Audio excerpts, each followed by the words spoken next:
Tosiaan kolmas siellä oli Spammin kaverit. Onneksi olkoon.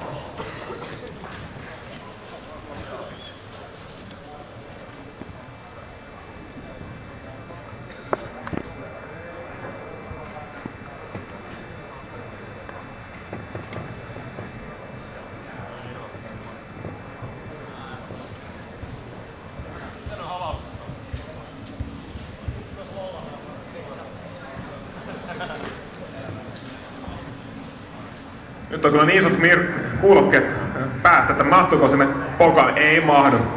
Ei voi ottaa pois päät, tyyli menis rikki, ei voi mitään. Kakkos siellä Rodeo-kaverit, onnittelut siitä.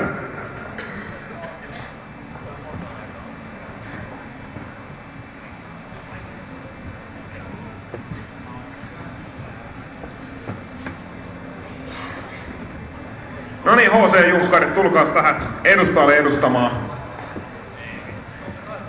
Mikäs tää The Second on? Mistä tää juttu tulee? No, se on vaan sellainen läppä jostakin kappaleesta, en mä tiedä. Ette oo tiimin kakkositeraatio, vaan ootte edelleen ykkösporukka. No, ollaan me aina ykkös. No, yritys oli kova. Joka tapauksessa ensimmäinen siellä oli Hardcore Junkies Second.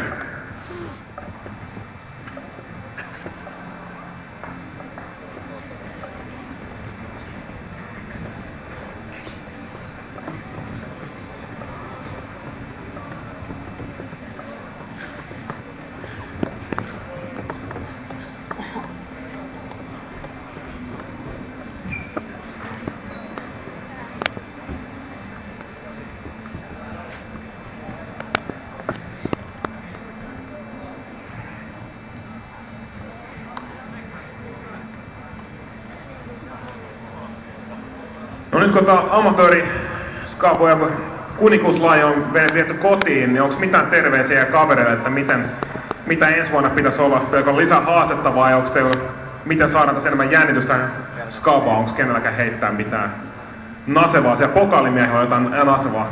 Ihan selvästi. Joo, äitille terkkuja. Loistavaa. Ei muuta kuin kotiin vaan äiti panee nukkumaan ja sanoo, nyt kojaa, huomenna kouluun.